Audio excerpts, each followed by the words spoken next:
E KYC करणाऱ्या महिलांची संख्या किती आहे ही माहिती पडलेली आहे का? अद्याप किती महिलांचं ई केवायसी लाडकी बहीणमध्ये करण्याचं बाकी राहिलेलं आहे? आम्ही साधारणपणे 2 महिन्यापूर्वी 18 नोव्हेंबरपर्यंत ई केवायसीची प्रक्रिया पूर्ण करण्याच्या संदर्भामध्ये सर्वच आपल्या महाराष्ट्रातील लाडकी बहीण मुख्यमंत्री माझी लाडकी बहीण योजनेच्या लाभार्थी महिला ज्या आहेत त्या माता भगिनींना आम्ही त्या ठिकाणी सूचना केल्या होत्या। त्यानुसार जवळपास 1,20,00,000पेक्षा अधिक महिलांची ई केवायसीची प्रक्रिया 100% पूर्ण झालेली आहे आणि 50 लाखापेक्षा अधिक अशा महिला आहेत ज्यांची साधारणपणे 60% ही जी प्रक्रिया आहे ती त्या ठिकाणी पूर्ण झालेली आहे। मधल्या कालावधीमध्ये अतिवृष्टी असेल, पूर परिस्थिती असेल, अवकाळी पाऊस असेल, म्हणजे मे महिन्याच्या पहिल्या आठवड्यामध्ये जो पाऊस झालेला आहे तो साधारणपर्यंत जवळपास 5 ते 10 नोव्हेंबरपर्यंत पाऊस सुरू होता।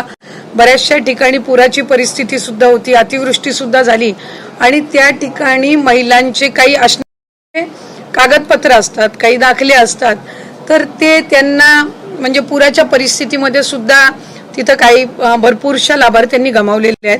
त्या दृष्टिकोनातून आणि त्याचबरोबर ज्या विधवा महिला आहेत किंवा ज्या एकल महिला आहेत म्हणजे ज्यांचे वडील वारलेले आहेत पण डिवोर्स झालेला आहे किंवा अशा पद्धतीच्या ज्या काही बाबी आहेत तर त्याच्यामध्ये त्यांचीही त्याच्यामध्ये विनंती होती, सूचना होती।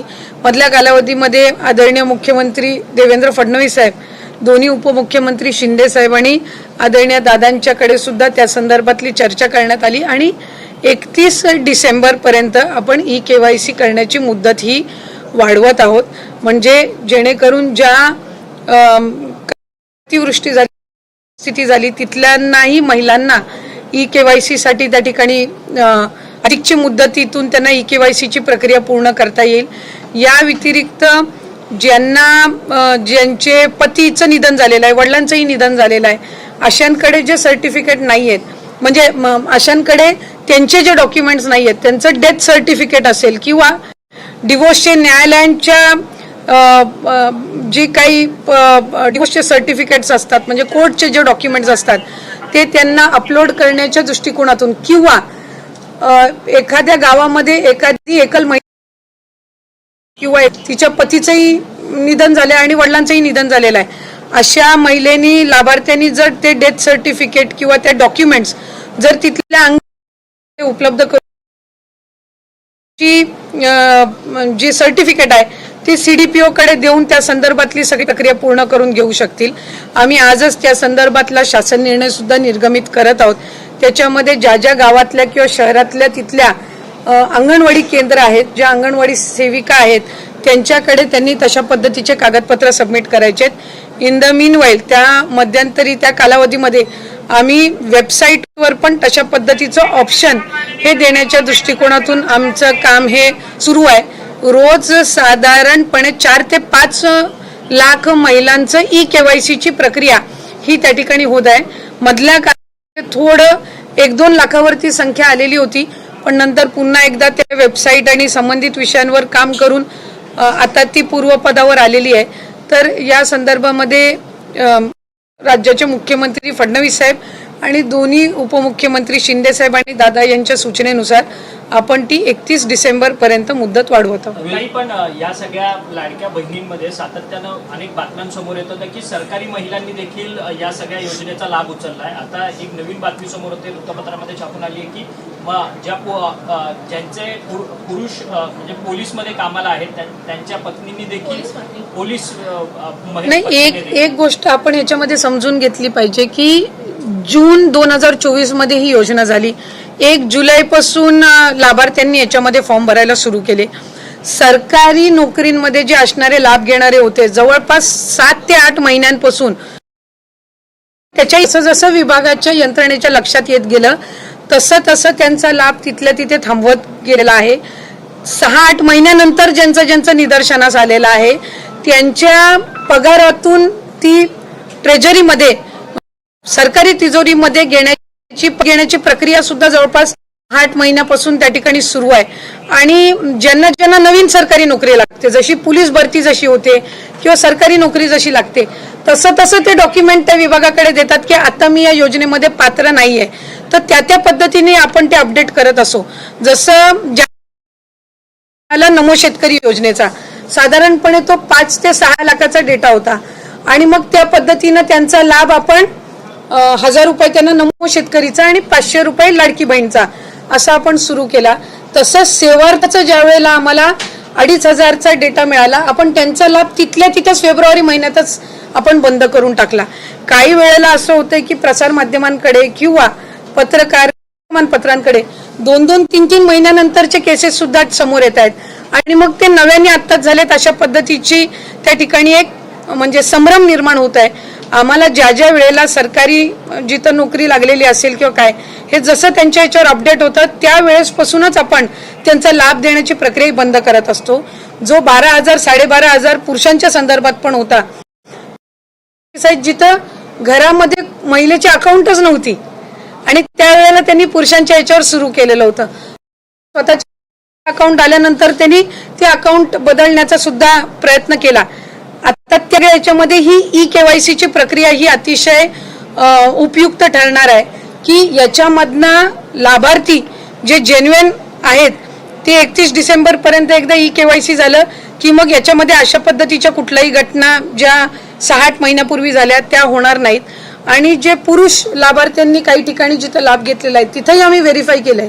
ज्या ज्या वेळेला लक्षात आलं त्यावेळेला त्याच वेळेला तिथं त्यांचा लाभ वितरणाची प्रक्रिया ही थांबवण्यात आलेली आहे आणि ज्यांची नाही तर त्यांना दंड आकारण्याच्या संदर्भातली सुद्धा किंवा त्यांच्याकडनं ती जी रक्कम आहे ती पुन्हा एकदा वसूल करण्याच्या संदर्भामध्ये सुद्धा जो प्रस्ताव आहे तो विभागाच्या वतीने शासनापर्यंत जाणार आहे. पण ही ज्या सरकारी कर्मचाऱ्यांच्या कुटुंबाकडनं हा लाभ घेण्यात आलेला आहे ही रक्कम काही जमा झाली का किंवा त्याचा काही अंदाजित आकडा आहे का? अंदाजित म्हणजे साधारणपणे मी आपल्याला म्हटल्याप्रमाणे सुरुवातीच्या कालावधीमध्ये आम्हाला सेवार्थीचा आलेला, सेवार्थी खरं तर 8,000 पेक्षा जास्ती आहेत, पण आम्हाला तो डेटा जसा उपलब्ध झाला 2-2.5 हजारचा आम्ही तिथल्या तिथे ती प्रक्रिया त्यांना वितरित करण्याची थांबवली. साधारणपणे फेब्रुवारी महिन्यातली घटना आहे. सरकारीमध्ये पण बरेचसे असे आहेत ज्यांची सरकारी नोकरी लागल्यानंतर त्यांनी आपलं जे चलन असतं सरकारी चलन याच्यातनं त्यांनी ती रक्कम परतफेड केलेली आहे. जिथं जिथं प्रशासनाच्या स्थानिक प्रशासनाच्या लक्षात आलं तिथं त्यावेळेला त्यांनी एकतर तो लाभ बंद केलेला आहे आणि जर त्यांना 3 महिन्याचा लाभ गेला असेल तर त्यांच्याकडनं दर महिन्याचा वसूल करण्याच्या संदर्भामध्ये सुद्धा प्रक्रिया केलेली आहे. त्यामुळे साधारणपणे ही जी संख्या आहे ही काही फार मोठी नाही आहे. म्हणजे तसं बघायला गेलं तर 1% पण आतली असणारी संख्या आहे आणि ती प्रक्रिया जी आहे ती आपल्याकडे ती विभागाकडे ती रक्कम परत येणार नाही. ती शासनाचं जे ट्रेजरी डिपार्टमेंट आहे यांनी जो एक ठराविक हेड आम्हाला ओपन करून दिलेला आहे ती त्याच्यामध्ये येते आणि मग ती शासन जमा होते. ही प्रक्रिया सुरू आहे. म्हणजे ही कसं आहे जसं आता तुम्ही पोलीस भरतीच्या संदर्भातलं म्हटलं की पोलीस भरती जशी जशी होत त्याच्यातले जे लाभार्थी असतील ज्यांची पोलीस भरतीमध्ये नियुक्ती झाली मग ते नंतर 1-1.5 महिन्याच्या नंतर कालावधीमध्ये ते विड्रॉ करायला लागतात. त्यामुळे दर महिन्याला अशा पद्धतीचे आकडे येत असतात. जसं 65 वय च्या पलीकडे ज्या महिला जातात ती दर महिन्याला रिवाईज होत असते. म्हणजे जसं जसं ते 65 वर्षाच्या पुढे जातात तसं तसं ते अपडेट होत जातं. म्हणजे जे ऑक्टोबर महिन्यामध्ये लागू होईलच अशातला काही भाग नसतो आणि जसे जसे त्यांच्या डॉक्युमेंटचे व्हेरिफिकेशन होत जातात इतर सगळ्या बाबी त्यांच्या पूर्तता होत जाते त्या पद्धतीने ती प्रोसिजर ही पार पडत असते. मराठवाड्यातील ज्या महिला ज्या आहेत त्यांची कागदपत्र गहाळ झाली आहेत त्यांना सरकार कशा पद्धतीनं मदत करते? म्हणजे कागदपत्र गहाळ झाली जसं आपण मगाशी म्हणाला होतात त्यांना कशा पद्धतीनं मदत होते? एक तर आपण यादी बघितलेलं आहे की ज्या वेळेला भूकंपाची असेल, अतिवृष्टी असेल, पुराची ज्या वेळेला परिस्थिती येत असते त्यावेळेला तिथल्या स्थानिक प्रशासन म्हणजे महसूल विभाग जो असतो तो या दाखल्यांच्या संदर्भामध्ये तिथं ते काम करत असतात. कारण तिथले जे मंडळ म्हणजे अगदी ग्राउंड लेवलला मंडल अधिकारी असतात, तलाठी असतात, यांच्याकडे पंचनाम्यांची नोंद झाल्यानंतर त्या पंचनाम्यांमध्ये तो डेटा येतो की त्यांचं काय कुठली गमावलेली आहेत किंवा काय काय नुकसान झालेलं आहे आणि त्यानुसार त्या कागदपत्रांची किंवा त्या दाखले असतील त्याची पुन्हा एकदा नव्याने बनवणं ही सगळी प्रक्रिया ही त्यानिमित्ताने होत असते. त्याला कालावधी लागत असतो कारण तो महसूल यंत्रणेचा भाग असतो. म्हणून आम्ही ही मुदतवाढ दिलेली आहे. शेतकरी मॅडम यांनी सांगितल्यानुसार लाडक्या बहिणींना आता मागचे हप्ते सुद्धा मिळणार आहेत. लक्षात घ्या, आजपासून टप्प्याटप्प्याने नोव्हेंबर आणि डिसेंबर महिन्याचा हप्ता तुमच्या खात्यात जमा होण्यास सुरुवात झाली आहे आणि लवकरच जानेवारीचा हप्ता सुद्धा मिळणार आहे. म्हणजेच सलग 3 महिन्यांचे 4,500 रुपये तुमच्या खात्यात येऊ शकतात. इतकेच नाही तर ज्या बहिणींचे काही तांत्रिक कारणामुळे जुलै किंवा ऑगस्टचे हप्ते अडकले होते त्यांना ती थकबाकी सुद्धा मिळणार आहे. म्हणजे जर तुमचे मागचे 2 हप्ते आणि आताचे 3 हप्ते पकडले तर काही जणींच्या खात्यात थेट 7,500 रुपयापर्यंत रक्कम जमा होऊ शकते. हे पैसे मिळवण्यासाठी एक सर्वात महत्त्वाची अट आहे, ती म्हणजे ई-केवायसी. अजूनही जवळपास 50 लाखपेक्षा जास्त महिलांची ई-केवायसी प्रक्रिया पूर्ण झालेली नाही किंवा अर्धवट आहे. आधी याची मुदत 18 नोव्हेंबर होती, पण आता मुख्यमंत्री आणि दोन्ही उपमुख्यमंत्र्यांच्या निर्णयानुसार ई-केवायसी करण्याची मुदत 31 डिसेंबरपर्यंत वाढवण्यात आली आहे.